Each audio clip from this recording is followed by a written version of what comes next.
PDF के लिए Telegram join करें। डिक्टेशन स्टार्ट होगा 5 सेकंड के बाद।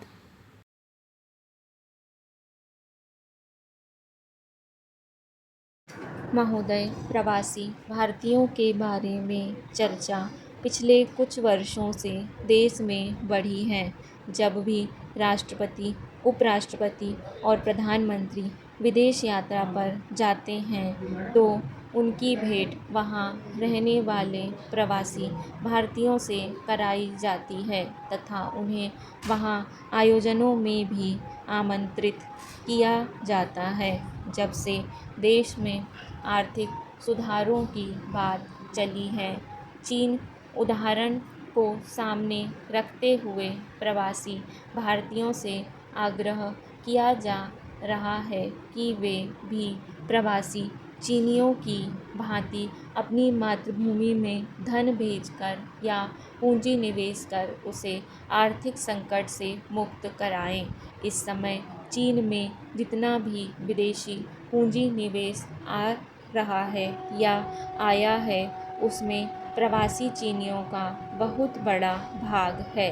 यूँ तो शुरू में भारतीयों को विदेशों में उच्च पढ़ाई लिखाई के लिए जाना शुरू हुआ, लेकिन बाद में अधिक अवसर उपलब्ध न हो पाने तथा अधिकाधिक धन कमाने की लालसा से अनेक भारतीय विदेशों में जाने लगे।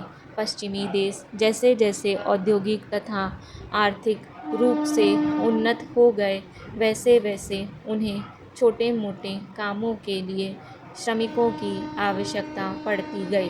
भारत जैसे देशों से जाने वाले ये प्रवासी उन कामों में खपते गए और अपनी मेहनत तथा ईमानदारी से उन्होंने वहाँ अपने पाँव जमाने शुरू कर दिए। अनेक अनिवासी भारतीय आज पश्चिम में बड़े उद्योगपति तथा अरबपति तक बन गए हैं। उन्होंने वहाँ के समाज में अपने लिए एक प्रतिष्ठित स्थान भी बना लिया है। धीरे धीरे पश्चिमी देशों में जब रोजगार की तलाश में भारत से जाने वाले की संख्या बढ़ने लगी तो इन देशों के लोगों ने यह सोचा कि कहीं यह उन पर हावी ना हो जाएं। प्रवासियों की इस आवक को रोकने के लिए विभिन्न पश्चिमी देशों की सरकारों ने अपने आव्रजन नियमों को कड़ा करके नए प्रवासियों के प्रवेश को कठोर बना दिया है। लेकिन प्रवासी भारतीय यहाँ अपने बेटे बेटियों, पोते पोतियों के विवाह के रिश्ते कर दूल्हे या दुल्हन को उस देश में बुला लेते हैं। विशेषज्ञ डॉक्टरों, इंजीनियरों, टेक्नीशियनों और सॉफ्टवेयर इंजीनियरों के लिए अभी भी विदेशों में रोजगार पाने के रास्ते खुले हैं। भारतीय आईआईटी संस्थान के प्रशिक्षित युवाओं की तो वैसे भी अमेरिका में भारी मांग है। भारत ने इस समय केवल गुजरात तथा पंजाब से सर्वाधिक भारतीय पश्चिमी देशों में गए हैं। महोदय, पंजाब में भी दोआबा से सर्वाधिक लोग इस समय विदेशों में हैं। कभी कहा जाता था कि दोआबा क्षेत्र में कोई ऐसा घर नहीं है जहाँ से कोई ना कोई भारतीय विदेश ना गया हो। यहाँ से गए प्रवासी भारतीयों ने विदेशों में काफ़ी धन कमाया और उसे यहाँ अपने परिवारों को भेजा। अब उन्हें अपनी विरासत से जुड़ने की आवश्यकता लगने लगी है तथा अपने देश, प्रदेश और अपने गांवों के खेत खलिहानों को देखने तथा अपने बच्चों व पोते पोतियों को दिखाने व अपनी मिट्टी से जुड़ने की उत्कंठा पैदा होने लगी है। मुझे बहुत से प्रवासी भारतीय स्वदेश आने पर मिलते हैं। इन प्रवासी भारतीयों की सबसे बड़ी शिकायत यही होती है कि वे विदेश जाते समय अपनी जो संपत्ति किराए पर या तो रिश्तेदारों को देख रेख के लिए सौंप गए थे, उस पर या तो किराएदारों ने कब्जे कर लिए हैं या फिर संपत्तियों पर मुकदमे चल रहे हैं और उनको छुड़वाने के प्रयास तो किए जाते हैं, लेकिन परिणाम कम ही निकल पाता है।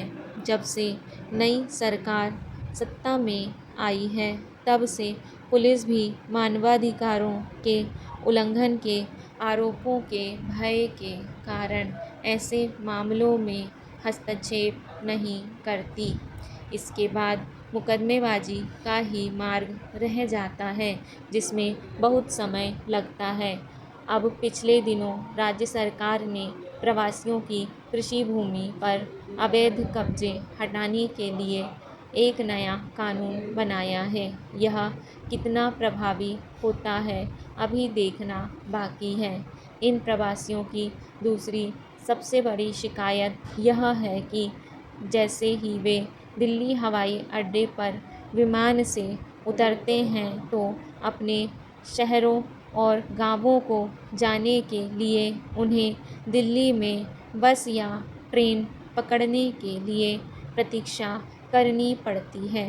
वे जब बसों से आते हैं तो हरियाणा पुलिस अवैध शराब के संदेह तथा उनकी वेशभूषा व सामान को देखकर उनकी अनावश्यक रूप से तलाशी लेती है और परेशान करती है तथा कई बार डरा धमकाकर उनसे पैसे भी छीन लिए जाते हैं।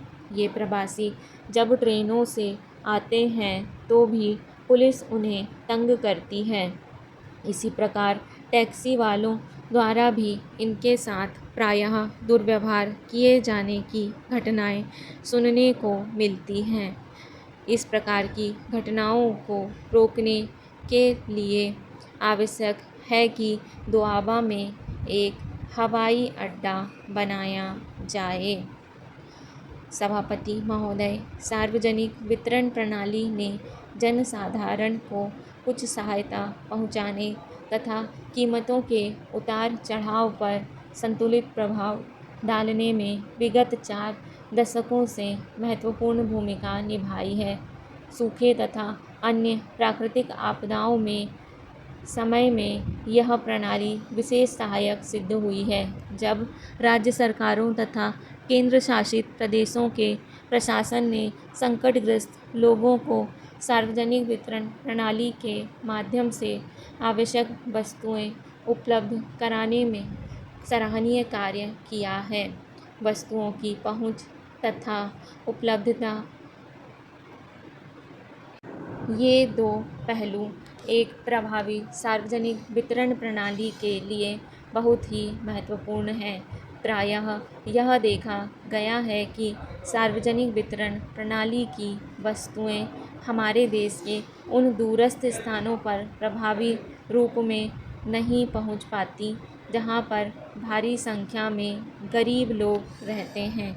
शहरी क्षेत्रों में जनसंख्या के कुछ वर्गों जैसे अव्यवस्थित आवासीय क्षेत्रों में रहने वाले लोगों तथा निर्माण कार्य में लगे श्रमिकों के लिए भी अपेक्षाकृत और बेहतर तरीके से खाने पीने की वस्तुओं को जुटाने की आवश्यकता है।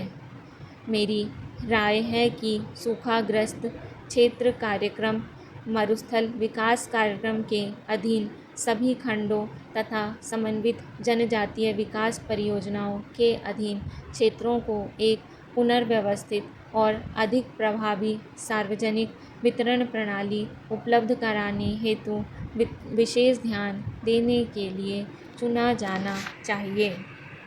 डिक्टेशन पसंद आए तो वीडियो को लाइक तथा चैनल को सब्सक्राइब ज़रूर करें। धन्यवाद।